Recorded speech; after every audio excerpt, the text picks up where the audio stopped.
I do truly love the bickering on the internet back and forth about Rudy Gobert right now, because I'll just be like, I'm not saying he's above critique from this game, because I think there is probably stuff that he and the Wolves could have done better or tried differently, I should say. But I didn't walk away from that game thinking, ooh, Rudy got exposed. I just thought like he got cooked, man. Like he played it pretty well. Like even like a lot of those shots, he played it pretty well. These shots were pretty freaking hard, guys. Yeah, and if you're gonna look, if he is, I have a tough time with him because like he is a whiner, right? Like he's a whiner and nothing's ever his fault. And yeah, I know it's shocking. But nothing's ever his fault. It's always someone else. The refs are in on the gambling. They're gambling against the Wolves or any Rudy team. There's a small market bias. The NBA doesn't want Rudy's team, whether it's the Utah Jazz or Minnesota Timberwolves, to be successful because of the market, blah, blah, blah, right? He whines so much. But all that said, you also like, he wants to be respected as like the greatest or one of the greatest defenders ever. And the awards are supposed to give him a certain level of respect, and he doesn't get it from the players. He doesn't get it from the media outside of Utah. I guess a little bit of Minnesota now. He doesn't get it from, whoever, right? And so like, I understand his frustration. I am frustrated with him at times, and maybe he could have defended it better. Maybe I need to go back and rewatch what Jokic did to him. But I know in the moment, I just thought, this motherfucker's cooking. It doesn't matter what you do. Like he is cooking. He hit some, like you said, he hit some tough shots. That one shot where he's pivoting in the lane and then throws up this ridiculous. Rudy was right there. 3/4 hook. Like Rudy was there, man. Like he was there. He threw it over the freaking hand of the guys. Like what do you want from the guy, bro? It's the Shaq version. It's like the finesse version of Shaq. It's like the skill version of Shaq, where it's just like, it don't matter who the one-on-one big man defender is. You're going to lose. Hey, shit you can do, man. Now, I do think it's funny that Denver's strategy is, well, let's just make sure that Jokic is going at Gobert, right? Like there is something very funny from help side. He can bother stuff, right? He can bother stuff, but they're like, well, if we just force a switch to put the defensive player of the year on him, we're good. And you know what? The fucked up thing, they're right. They are. The Wolves have no answer for it. So here's the thing. I'm getting texts from buddies because over the years I've evolved in my Rudy position. I'm like, he kind of got a hard time on some of this stuff, and he's really freaking good. And, people are like, how the fuck this dude won 4 defensive player of the years? I'm like, all right, let's just take a step back from the 4 defensive player of the years. Mm-hmm. Let's just say, instead of giving it to Rudy, we gave it to guys like Bam. We gave it to guys like Draymond. Mm-hmm. We gave it to guys like AD. Mm-hmm. 3 guys who absolutely got worked by Jokic in the playoffs. Like, what are we? That can't be the metric. The metric for decoy can't be stopping Jokic on your own. Also, not a playoff award. This shit's for the regular season. And in the regular season, Rudy is that guy, man. He just is. You want to change it to where we include the playoffs? Phoenix. I'm here for it. He was great against Phoenix, too. Absolutely. Like, he was switching out on KD. Like, this guy played well. It's just, bro, he's up against an all-time offensive player. This guy's, like, I'm telling y'all, man, the series that it flipped for me is when they got cooked by Golden State. And they had Capazzo pizza-making ass out there. And Golden State strategy. I genuinely have no idea what you just said. Who? Yeah, man, the little Argentinian point guard for Campazzo. He's not in the league anymore. Yeah. Campazzo, first name, pizza making ass, last name on the jersey. I thought you meant the Warriors had a small big man named Capuzzo, and I'm like, I don't remember this at all. I'm literally going through a Rolodex of Euros that have been in the NBA. I'm like, I don't think that dude was on the Warriors at any point. I had no idea what you were saying there. I'm with you now. Okay, my bad. Yeah. Capazzo was out there making marinara Neapolitan pizzas out there, boy. Margaritas, matter of fact. Yeah. And at the end of the series, basically Golden State's strategy was like, we're going to triple team Jokic and let these bums bum it up. Yeah. And that's how we'll cruise into the second round. And I'm like, yo, the Warriors who, obviously I just have the ultimate respect for these guys in terms of strategy, in terms of execution. It's like, I've never seen, like, they're at the top with the Spurs and all of the best that we've seen in playoff big moments and stuff like that. I'm like, yo, the Warriors literally said, we're going to triple team a guy. Yeah. The team that headed to the finals, right? And that's essentially our strategy. I was like, man, these guys are going to go to the championship when they get Murray and Porter Jr. back. Like, that's when it clicked for me. So watching Rudy, it's just bad. It's just so here's the thing, man. Like, I genuinely don't think, like, and I think part of this is pride that fucks with him. So Jokic, and maybe there was nothing you could do about this last night, right? Because he was just, that was an all-time performance. Jokic created 77 points. 40 scoring. Yeah, no turnovers.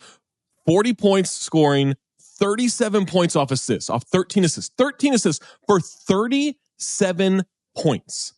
That's where he was just on that level, right? I don't know that you could have actually taken away. This sounds better in practice, or this sounds better in like theory. But my whole thing has just been like, man, someone got to eat 40 tonight.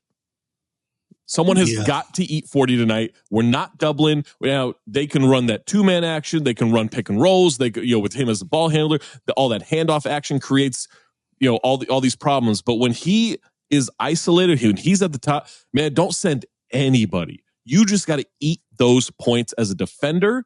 And Rudy, your pride, yes. You have to, like, your pride doesn't matter anymore. Eat those points. Do the best you can. Make him work for it. And if we can take away the passing somehow, some way, maybe it comes out on top. And I know, again, like, that might not even be a real thing when it comes to Jokic, but man, they double him, and I'm just like, you're fucked. You screwed up. Like, you can't double him. Like, maybe you do need to triple team him, but I don't know. But they put all three centers on him at the same time. You invested in three centers. They played the jumbo package at the end of the game. And guess what? It got cooked. That got cooked as well.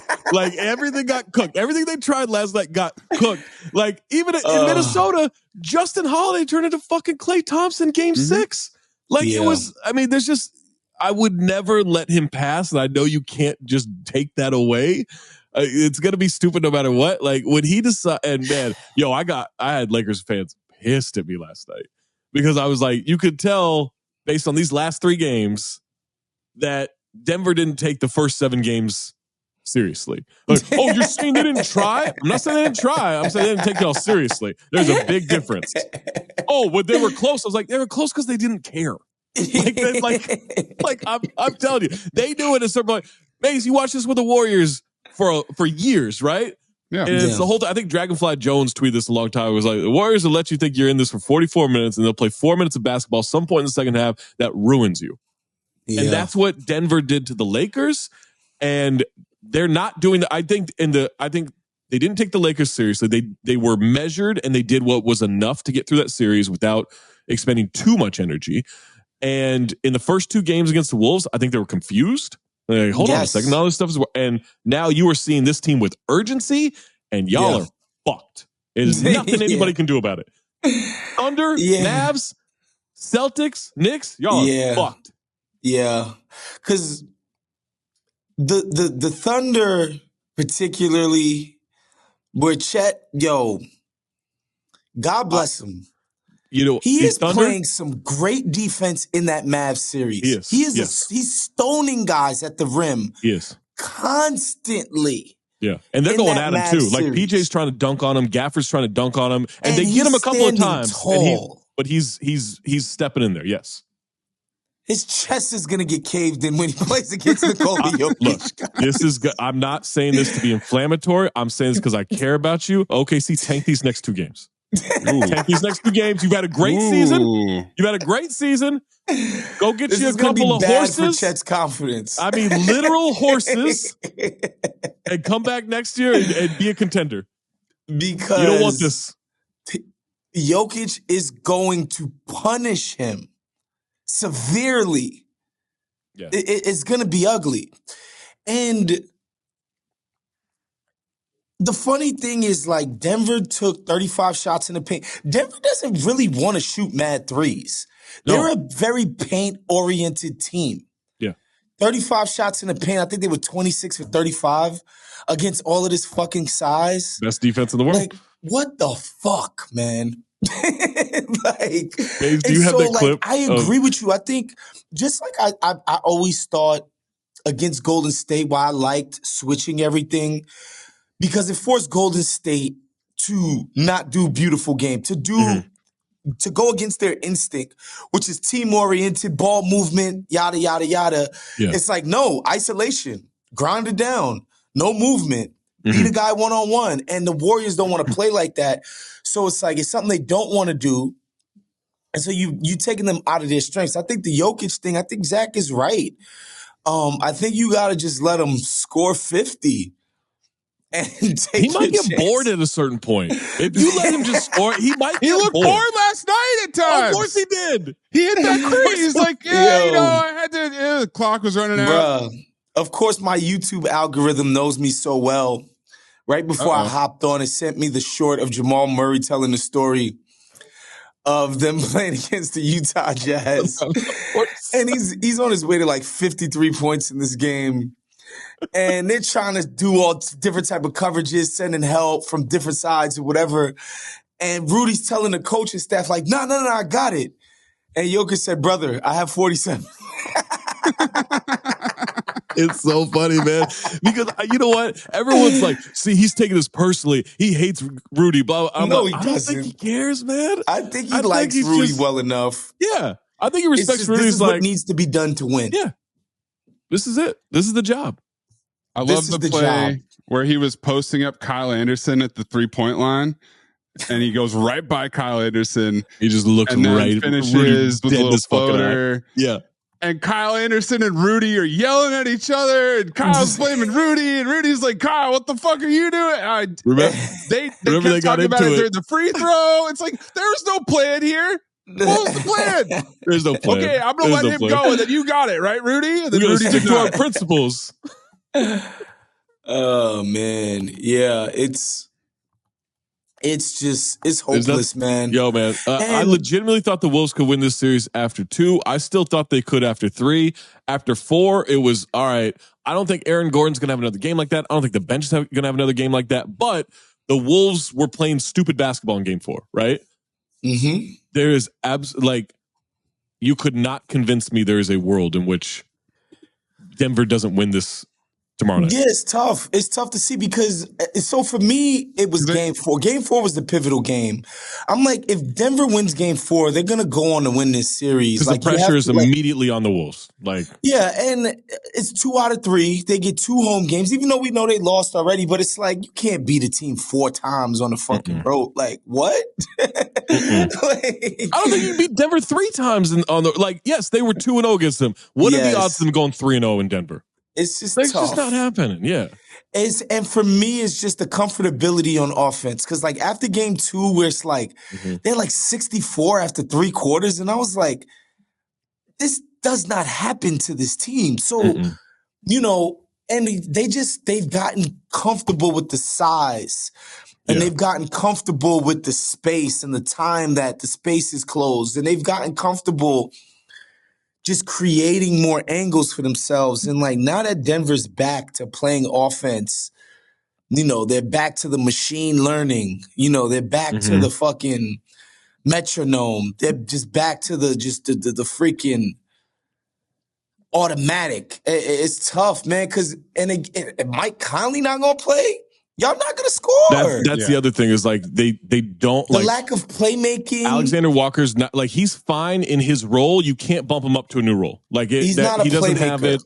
Jaden McDaniels is being exposed offensively, and he's still a very good player and very good role player, but he's being exposed offensively. He needs a 3-point shot or a handle or both.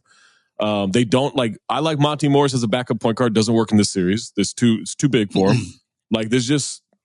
And you all make all your dumbass moves and all that dumb shit. Kyle Anderson can't shoot, so they don't respect him. He's a good playmaker, but Kyle Anderson trying to beat the shot clock. I was like, there's no fucking. They swung it to him with 2 seconds. There's no chance he's getting this thing on court. I guarantee he had no idea how much time was on that clock. It didn't matter. He got stuck in a 2K animation, man. He all of a sudden just started doing shit, and I'm like, what are you doing? I think Ant played like a 22-year-old. Ant had a bag. The whole team was keyed on Ant. Like they did what the Warriors did to Jokic, right? Like Ant is not going to beat us. And then when he got to the third quarter and he finally got a couple open looks from three, he just didn't make them. And at that point, he's out of rhythm, and it was kind of solved. But I really think, and this is still kind of weird to me. They gave him an extra day off. Essentially, they skipped the Wednesday slot to get him lined up with the Knicks Pacers, and I think that extra 2 days killed the Wolves because it was like they had this momentum. They had. I think you're right. Yeah, and that gave Jamal Murray an extra amount of time to rest. That gave the media more time to throw coal on the fire. That the Timberwolves are the greatest thing since sliced bread. All right, I'm going to push back on this. Maze has been hammering this on Twitter. I don't think that happened at all. What? That everyone was like crowning the Wolves as the champs. I don't think that happened at all. So what did happen? Crowning the Wolves as will win the series, yes, but not as the champs. Well, I was crowning them as champs because it's part of my anti-Boston agenda. So big media, big boss, big media, and this because Varia took a victory lap on the podcast after 2-0. It was nasty. There was plenty of it. I'm not saying that every single person said this, but there was a lot of people who not only said the series was over, but that the playoffs were a wrap. So the series over. I didn't see the playoffs were a wrap. Here's the thing: there was a lot of because remember before last year's playoffs, I love when Waz starts smiling before he gets his point out. No. Before last year's playoffs, there was a lot of Denver skepticism, Jokic skepticism. Yeah. And people were just they had to eat some humble pie on the Jokic thing because who was serving that humble pie? Everybody. Was it Wosny Lambre? Right? Oh, I had some. I was fully on the because I do this with like when we start like this guy this is the best, and then they don't win the chance. Like I'm like all right, like now I'm in a you got to prove it role, right? Did it with Giannis? He proved it. Although it's kind of regressed a little bit. Did it with Jokic? He proved it. Did it with Embiid? Didn't prove it. So I think a lot of people were getting their get back for last postseason. Well, that's Denver at this point and Jokic specifically. That's fucking crazy. If that's what it was, of like, that's crazy. What are you watching at this point, bro? I was on with Dominique, and Dominique was like, "Y'all trying to tell me this guy one of the greatest? Yep. You got to win more than the champion." Yep. Blah, blah, blah. I'm like, Dom, come on, son. Like, you got to chill. People were questioning Jokic's third MVP. Like, bruh, it was a lie, son. Dude, that's so stupid. It was insane. It was too much time for people to talk off of one amazing defensive performance. I think Maze is right on this in that we can't have more than a day between games. It's tough. I still don't really understand it. Like, just let the Nuggets series be a little ahead of the Knicks Pacers series. It was a weird move by the NBA that really benefited the Nuggets. Look, I'm enjoying Thunder Mavs, but it really should not be lined up the way it is. It really should be like Cavs Celtics, Wolves Nuggets on the same night, and Pacers Knicks, Thunder Mavs on the same night. That's a scheduling mistake because one night is great and the other night is like, man, I hope this Thunder game's good. Yeah. Oh man, the Cavs. That's what it's become. The mistake by the lake. It's tough. But I'm so happy right now because I'm fully alive in my anti-Boston as crowning their asses back in August because they got Drew fucking Holiday, love Drew Holiday. Great guy, all-time teammate. Personal friend. All-time defensive player. He's been barely better than Marcus Smart in the playoffs. But still better. Let's keep it 1,000. But still better. Still better. Which has always been my point of like, look, man, this dude's better than Marcus Smart, and y'all can't tell me there wasn't a fraudulent ass Defensive Player of the Year award. Like, That's the fraudulent one. You want to talk about Rudy? Yeah, that's the one the that doesn't fraud. make any That's where the sense. fraud happened. Oh You want to talk God. about East Coast media bias? You want to talk about a goddamn whisper campaign that this man started for himself, where every media within earshot, he was giving them exclusive, side talks like, yo, I'm really the defensive player of the year. I'm really the one who anchors our number one defense and all of that. And it's they were legit about to give it to Robert Williams III. Then he got hurt, and they're like, fuck, I don't know. Who's the other Celtics? Marcus Smart was the third best defensive player on the team, maybe. Behind Brown and Tatum. Behind Tatum. Tatum for sure a way better defender than him. Maybe more impactful because of position. Come on, man. You don't remember when he strapped KD in the first round? He did. He had KD in a straitjacket that series. KD was playing with like Spencer Dinwiddie and like Nick Claxton. It don't matter. Tatum strapped his ass. No, hang the banner. Hang the banner. The TD Garden. Strap 15 minutes KD ago, in the you were first talking round. about Capuzzo, the Italian, the pizza maker. It don't matter. This is the anti-KD agenda. Come on now. Oh, please. Can we lower the light? Oh, shit. Is that demoralizing when that's happening, or how? This is the thing, man. This is the thing. Like That's Rudy John always Krasinski on that one too. Shouts to John. That question could not have come better. Then can you please lower the lights? And then was it demoralizing when? Lights too bright for Rudy Gobert. I mean, look, he's the easiest guy in the NBA to make fun of. Like he just is. And I will continue to do it as long as he's playing in the league. He's got the French sensibilities that nobody understands. It's funny, like people think that I don't like him. I just don't like whining. If he didn't whine, if he didn't do the whole like he doesn't the help refs are himself gambling out against us, that I would be cool with it. Like the I'd be money like, no, that's to the refs is so stupid. Yeah. Yo, David Stern would have had this kid's nuts in his pockets for that shit. You lucky Adam Silver is the guy. You lucky. Anyway, yeah, it's tough to see the Timberwolves finding a way out of this besides some major injury. I suggested maybe a team should try to trick Jokic into going to the moon before a game. You know, that horses on the moon. I mean, you just got to Photoshop, man. You just got to be a believable Photoshop. Ask your AI. Welcome to the Zosny edition of the OG show right here on the Count the Dings Network. I'm Zach Harper. That's Wosny Lambre. That's Anthony Mays. Tonight, we do have Cavs Celtics. Boston's up 3-1. Donovan Mitchell, I believe, is out, right? I think I saw that earlier. I missed game 4. He could be in. I'm not going to buy it.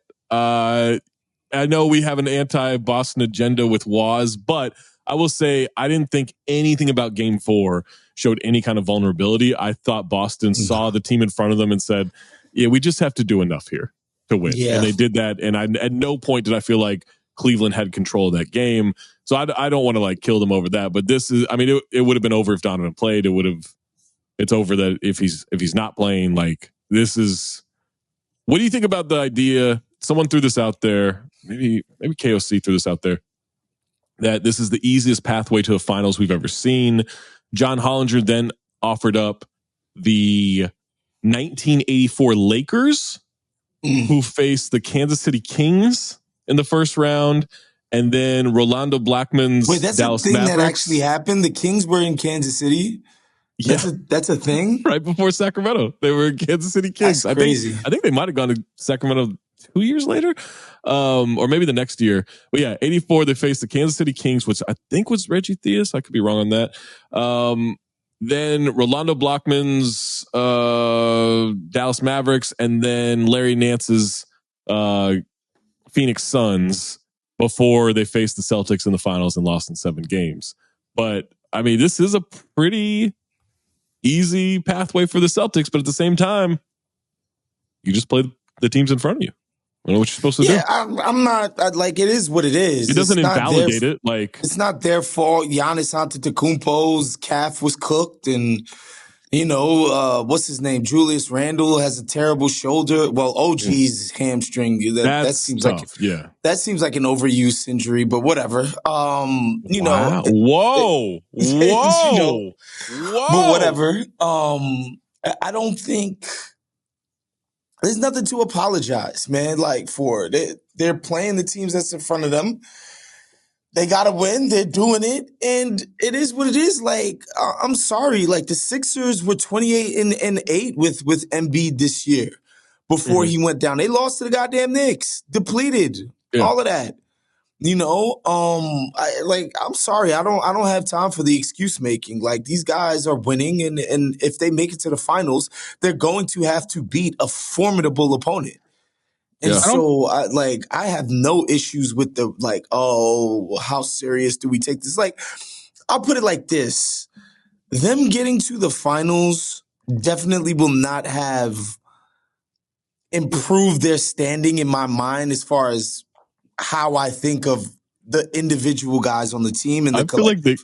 I feel like they could win the title against. No. Against, wait. No. But if for whatever reason, the Wolves come back, right? It's a miracle. The miracle Wolves. And they move on to the finals, and then Boston wins. Or anybody but Denver, and Boston wins it. Waz will find a way to invalidate it. No. 100%. You 100%. 100%. No, he'll give Jason Tatum his flowers. No. Listen, yeah, they'll be wilted, but they'll be flowers. Guys, if they could beat the team that comes out of the West, they'll deserve the praise, man. Like, and because look, especially Tatum and Brown, like if they play, because we all think the Wolves are better than OKC just because of the youth and all of that stuff, but like it would take a lot to beat these guys.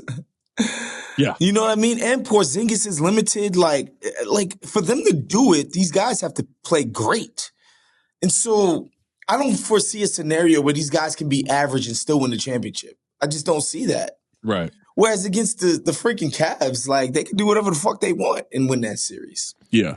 I don't think the path is necessarily that much easier than some of the Eastern conferences that LeBron went through to get to the finals. Right. Yeah, probably. I mean, we were talking about Paul George and Roy Hibbert Pacers as the biggest challenger. That was a pretty good team, though. I'm saying they're pretty good. But also, like, you're not thinking, oh, yeah, that's a team that would come out of the West. No chance. Right, exactly. It's always been Western biased, and it's just another example of that because everybody's hurt. It's really the thing, too, is just that, all right, there was no Jimmy Butler, right? Oh, there's, Donovan Mitchell gets hurt and Jared Allen's hurt. Yeah. Oh, OG's hurt and no Julius Randle, no Bogdanovich. So what's the Mitchell injury, by the way? Knee? I know he had a knee injury before the postseason and missed some time. I think it's still his knee bothering him, or maybe it's a Zillow issue of trying to find something in another city. I don't know. No. Trey on Monday said that he's staying in Cleveland, so don't worry about that. By choice, or yeah, they're gonna. They're gonna trade DG or what? I don't know. That's Trey's vision. Rebuild. I love that for Garland. I think Garland's good. He's good. I think he's in a tough situation, man. Yeah. Because Mitchell just doesn't compliment his game at all. Yeah, it's a your turn, my turn way that doesn't work. It's not like a KD Russ thing or what, a Kyrie Luka thing. Like it doesn't work that way with those two. Speaking of Kyrie and Luka, it was nobody's turn at the end of Game 4.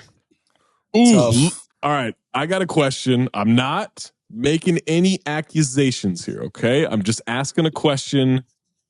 This is my Ethan Strauss mode of I'm just asking questions here, okay? Okay. Do we think Luka is a little extra banged up here? Because he is selling this contact and he is hitting the ground hard to sell this contact, and it is taking its toll along with the injuries he already has. You think the sort of trying to like draw fouls is making him like worse? I think it's making it worse. I think his body was already in bad shape in terms of, and I'm not even talking about condition, I'm talking about just injuries. Like he's clearly banged up. His leg is clearly bothering him. But I think the more he sells these calls and hits the ground hard, the worse it's making it on his recovery. No, I don't think he's necessarily selling some of these. He's hitting the ground hard.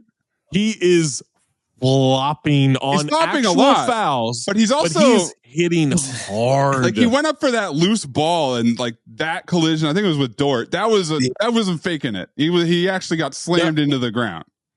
The thing is, too, I don't know. He's up against a really tough defender, so he's trying to do everything that he can. Yes. But I do think if Luka was right, they'd be smoking these kids. That's the thing. I do think Lou Dort is doing a great job on Luka, but also he's doing a great job on Luka would be averaging 30, Luka. y'all. Yeah. And they'd be having to send more help his way, which would be opening up even more for the other guys. Mm-hmm. But again, this is the playoffs. It's a war of attrition. Sorry. No excuses. Play like a champion. And these guys could not get a freaking bucket. Hang tough. You would pull Wolb on there. No excuses. You got to do it. You just got to get through play it. Like a champion. That's wedding crashes. Luka's obviously hurt. He's just limited. He's just not as good as we've seen. He's not up to his form of top 3 MVP candidate type of guy. Which is you can tell by how he's just like, yo, I don't have it to give on offense, and he's doing more on defense. Mm-hmm.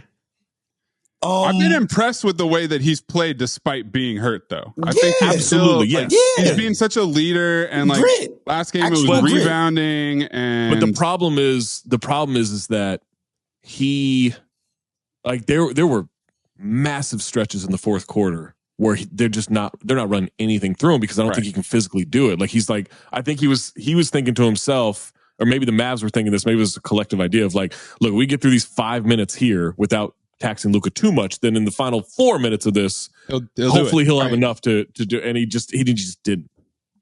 Yeah, and Kyrie couldn't get it going like he did the game before in the fourth quarter.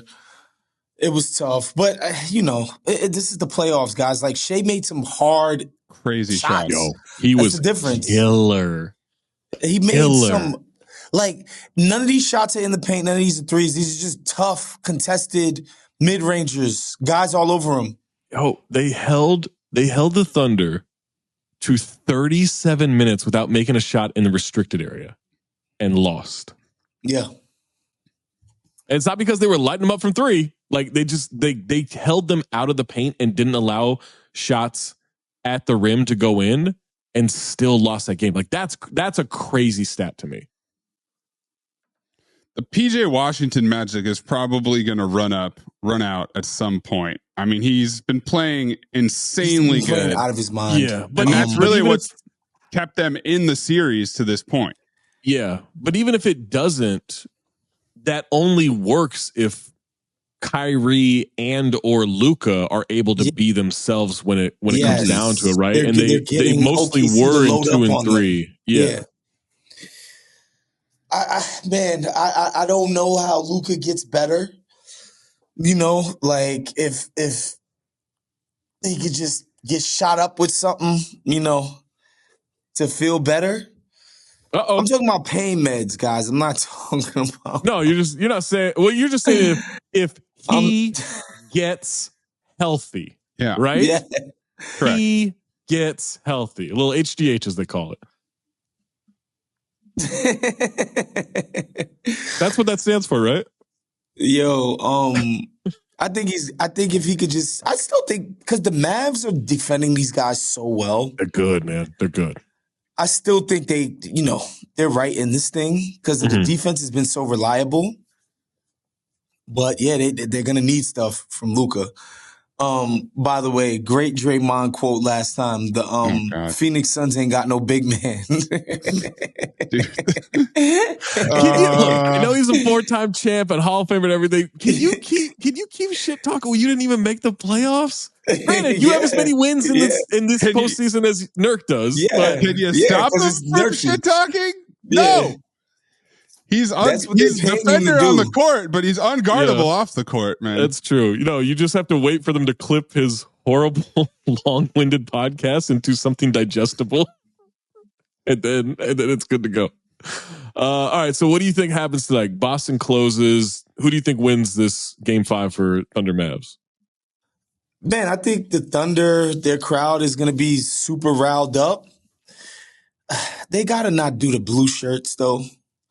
Because on TV, it looks like it's just a bunch of bleachers. It doesn't look like anybody's in the actual stands. It's just... Also, what if the Mavs wear blue? It's just weird. Rock the white shirts, okay? Mm-hmm. You heard Woz, rock the whites. Rock the whites. I just think the Thunder, they just got new life. Their season was on the line. They were playing for their season. Yeah. Mm-hmm. And the young guys came through. So, yeah, I like them at home to take the lead. But I think this thing is coming back to OKC for sure. Yeah, I think it's going 7. Yeah, I think it's 7 for sure. I think we're all in agreement on that. I mean, the last 2 games have been really close. But if they lose this, the series is done. If OKC the Thunder loses. Yeah, they're getting closed out. I don't know, man. I don't know. I think they can go in there. Because this is the thing about the youth, and maybe this is just because of recency bias, because of how they performed at the end of Game 4 and how they stopped Dallas from performing at the end of Game 4. But there's part of me that thinks like sometimes the team is naive enough not to know that they should lose something, right? Right. And so if they did lose, I still think they could bring it back to OKC by winning Game 6. What about Josh Giddey? Could he be the difference in the last 3 games of the series? Oh, man. Uh-oh. If you guys will remember this, I was sitting with one of my favorite Summer League moments ever. Andrew Schlecht at Josh Giddey's very first Summer League. He gets ripped at half court bringing the ball up. Like maybe second possession. Second possession of his NBA life. And I tweet out, Josh Giddey's a bust. and you know what's great? Well, you know what's great? And this is what like you would think, and so the hatred from the prairie, from Australia, like a lot of people like, don't know my brand, so they thought I was being tongue in cheek, but it wasn't embarrassing. I was like, who is this kid? This slow white kid who's supposed to be like dribbling the ball, whatever. And it was just a great moment. And Schlecht, every time I see Schlecht, he'd be like, yo, people are still pissed off about that. But what was great is as people are just hammering Woz, right? The responses are coming in, the replies are coming in. He's reading them out loud and cackling in the middle of the gym. You might say it was giddy. Cackling. He was giddy. It was great. Oh my it was God. one of my best trolls It was fantastic. I've ever done. I was like, wow, I've reached a new level of Twitter trolling because like they were so freaking pissed, man. It was hilarious. Yeah. But I think Josh Giddey is like he drags the offense down. And she's just superfluous, guys. Like, they don't need him. They don't need what he brings to the table. They don't need his ball handling. They certainly are hurt by his lack of shooting. Like he needs to have the ball since he can't space it. And that means that Shea's not handling it. Yeah. It's the playoffs, man. You're playing for your season. You can't be fucking around with this development shit and self-esteem shit. We don't have time for that. We have to win games right now. So, sorry. I mean, is it? You know what's like? I don't think people realize even still how good Jalen Williams is. Right? Like at handling, initiating, driving, clutch. Like someone, I can't remember. I saw something the other night. Maybe it was Bob Myers on the halftime show or something. He was like, Shea's the only guy they have in the clutch. I'm like, yo, Jalen Williams was killer in the clutch this year. And they went to him a lot. Like, don't get me wrong, Shea's amazing in the clutch, but Jalen Williams is also that guy in the clutch. So, like, I didn't agree with that. And then, you know who's good? Like, Cason Wallace is good off the bench. They could use him a lot. I would rather have him in the game than Josh Giddey. Or Isaiah Joe. I mean, they got a lot of guys. Him and Wiggins it's just these guys, when they're open, like it feels like, yo, Dallas is like, fuck. Yeah. Whereas with Josh Giddey, it's just like, go ahead. Do it. Do you think Presti will upgrade that spot and trade him? Or is he just going to hang on and think that it's all going to come together? But we also have to like stop with can they package the 12th pick with, like, the 12th pick in this draft doesn't mean shit. What? This doesn't mean shit. But they got a million other picks. For sure. No, package those. Package the good picks. Not the 12th pick in the fucking Anthony Bennett draft. Okay? Like, that's not doing anything. But yeah, like they can move him this summer. There are teams that would take him, that could use him. This is a whole other conversation for another day. But I do wonder what those allegations did to his trade value.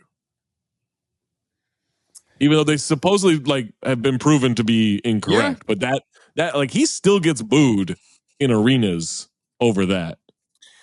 I mean, I think that'll eventually fade. You know, I don't know. I think what's gonna kill him even more is just this playoff performance. But the thing is, they don't actually have to trade him this offseason. They have to trade him before February. You can't bring this dude back to the playoffs again. I agree. Okay. Yeah. All right. Yeah, they got like you got till February to get let teams get desperate to be like, oh, he's a bigger wing, some extra ball handling. Teams can talk themselves into what he brings to the table. For sure. He'll have another summer with Chip England to, refine the jump shot. The great Chip England. But he's just not long for this series. Yeah, they got to cut him out. He's their slow-mo. Oh. All right. What about Knicks? They win last night. They win big. They flipped the script on Indiana. They win by 30. Jalen Brunson 44, just killing. Dante DiVincenzo talking mad shit to everyone. I love that. I really did love that. Isaiah Hartenstein, with everyone thought it was Alec Burks that came in there and pushed away. Wait, did Burks or Hartenstein that slapped the guy? I thought it was Burks. No, it was Hartenstein. He's wearing a sleeve, man. He's wearing like a guard or something. Like you could like. I thought it was Burks at first too. That I saw someone saying that. And I looked again. I was like, oh shit, it was Isaiah. It's like a Kate Middleton hand situation. You don't know. It's not where it's supposed to be. Can't connect the arm to the hand. We got Ben Stiller tweeting pictures from courtside to Fred Katz. I don't know if you saw that.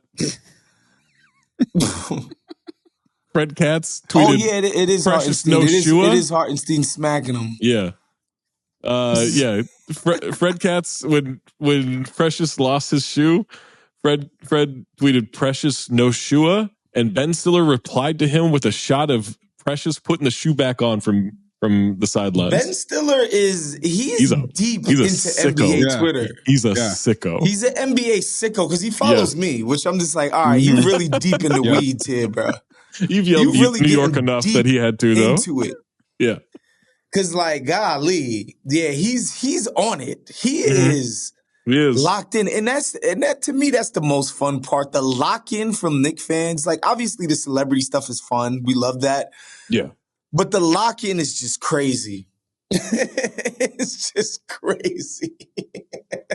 It's nuts. Things didn't go great in Indianapolis, so... No, they did not. You think they close out? I think they close out. I do too, because I just think the Pacers, like, their defense it's getting to the point of embarrassing. That you can't guard this Knicks group better than what you're showing. And they got helped because Tibbs went big by starting Achua for 2 games. He switched him out for Miles Deuce McBride, who, he's no on-ball assassin, but he can make an open jump shot pretty reliably. Yeah. And just having that pressure release where you try to put 2 on the ball and he could get it off a swing or he could be the first person on the pass. Yeah, I think the Knicks, man, when they go offense first, even as depleted as they are, they just score at will on this team, which is just nuts to me. And then they're bludgeoning them yesterday on the boards was just woof. Woodshed board performance. Yeah. Hartenstein had 12 offensive rebounds. 12. That's crazy. That's nuts. So you think they close out tomorrow? Wolves play Knicks Thursday. 6. That's what I saw from that sicko mob outside of the Garden last night. They were all screaming it. Knicks in 6. Hold on a second. I was there after maybe game 1 or game 2. I can't remember which one, but it was a win. I was in New York. I wasn't at the Garden, but it was like 11:30. We were walking through Manhattan trying to find another place to go drink. Everything around fucking Madison Square Garden was closed at 11. Yeah. I mean, that like Midtown, that part of Midtown is not. And I think that's a post-pandemic thing too. Oh, maybe. I was very disappointed. Yeah. You would think after the Knicks win, I thought it'd be all night. people pouring onto the streets, you'd have your freaking place of business open. Yeah. So that they could toss a couple back. It was Cleveland all over again. They're just like, no, we're too good for this money. We don't want it. Yeah. Post-pandemic, man, New York, like, nightlife has taken a bit of a hit. I think a lot of people are just like, yo, I'm fine going home after 2. Only the real you're talking about recovering from the pandemic, was because we have a man coming up in the Patreon who has some thoughts about the pandemic. You want to head on over to the Patreon, patreon.com/countthedings. Become a subscriber because Woz has not seen the Harrison Butker speech. We are going to play it for him. I don't know anything about this dude. He is going to. I'm going to be reacting live. But you don't know who he is? He's the Chiefs punter or kicker? Kicker, yeah. Chiefs kicker. Yeah. Woz is going to react. Believe it or not, I don't do a lot of digging into NFL kickers and their personal lives. In real time, Woz is going to react to this speech. Patreon.com/countthedings. All right, Woz. Harrison Butker gave a commencement speech. Is that what it was? That's right. Okay. His second commencement speech, he apparently did this last summer and got a lot of attention. And it went really well. Oh. And so now they brought him into Benedictine College. Where's Benedictine? Great question. It's in Kansas, of course. Kansas. It's a Catholic liberal arts college. No. Wait, liberal arts? in Kansas. Catholic and liberal arts. It's the best of both worlds. Yeah, liberal arts. And so, I mean, let's just St. Benedict's College and Mount St. Scholastica College for women. It was a merger of 2 private colleges. Yep. And what's this brother's name? Harrison Butker. Oh, Lord have mercy. It is safe to say that over the past few years, I've gained quite the reputation for speaking my mind. I never envisioned myself nor wanted to have this sort of a platform, but God has given it to me, so I have no other choice but to embrace it and preach more hard truths about accepting your lane and staying in it. Okay. Preface. Okay. Seems legit, right? Yeah. Except, what does God in your lane? Okay. Well, you're going to find out. While COVID might have played a large role throughout your formative years, it is not unique. Bad policies and poor leadership have negatively impacted major life issues. Things like abortion, IVF, surrogacy, euthanasia, as well as a growing support for degenerate cultural values in media, all stem from the pervasiveness of disorder. Surrogacy? We're going after. Is that a thing? I didn't know. Like, I've heard the other stuff get hammered. I've never heard of surrogacy go after. Euthanasia. Even like the most hardcore Republicans are getting off the IVF thing. It's like, yo, guys, we want parents to fucking conceive. Like, what the fuck? God doesn't want that, Was. No, God doesn't want that. Our own nation is led by a man who publicly and proudly proclaims his Catholic faith, but at the same time is delusional enough to make the sign of the cross during a pro-abortion rally. He has been so vocal in his support for the murder of innocent babies that I'm sure to many people, it appears that you can be both Catholic and pro-choice. He is not alone. From the man behind the COVID lockdowns to the people pushing dangerous gender ideologies onto the youth of America, they all have a glaring thing in common. They are Catholic. Okay, we're warming up, Woz. Okay, now this is important. I believe, Woz, you are or were Catholic, or you went to Catholic school. I went to Catholic school. Of course, yes. Kindergarten through high school. I went to Catholic. Yeah, I'm the only heathen on this podcast right now. No, so maybe Harrison could save Maze. I'm hoping. Also, the lockdown started under Donald Trump. This is revisionist history. But he didn't fuck it up. Yeah, that was Biden. Donald Trump was the president in March of 2020.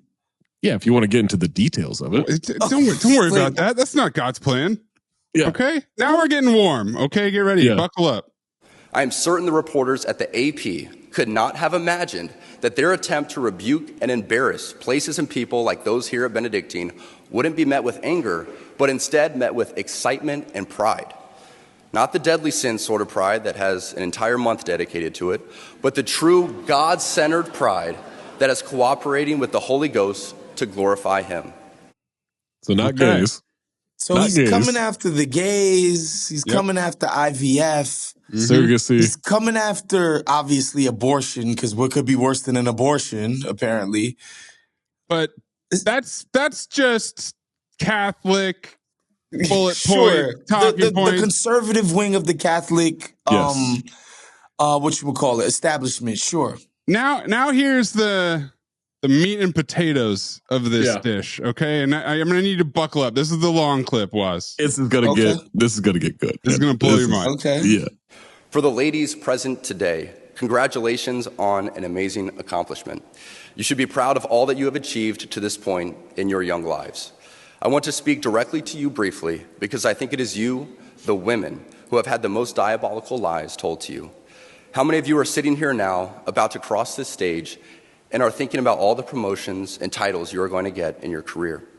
Some of you may go on to lead successful careers in the world, but I would venture to guess that the majority of you are most excited about your marriage and the children you will bring into this world. I can tell you that my beautiful wife, Isabel, would be the first to say that her life truly started when she began living her vocation as a wife and as a mother. I'm on this stage today and able to be the man I am because I have a wife who leans into her vocation. I'm beyond blessed with the many talents God has given me, but it cannot be overstated that all of my success is made possible because a girl I met in band class back in middle school. Please pause. To the faith. Please pause. Okay. He's choked up. I need you to, let's really break this down, all right? This man wrote this, edited it, practiced it, performs it, still gets choked up by his own misogyny. Yes. I get it. People are upset at this, and it's still going. People are upset at this, and this is so funny to me.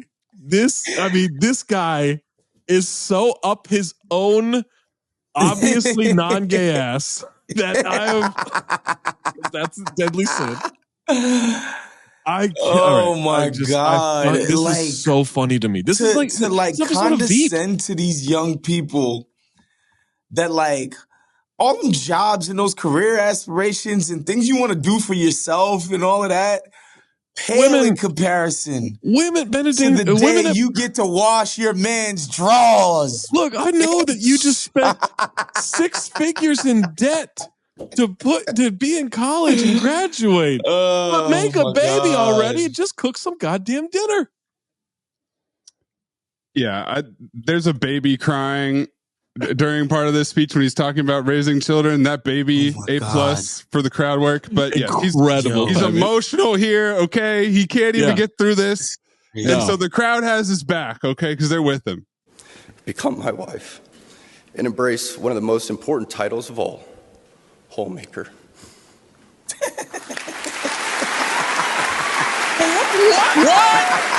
What?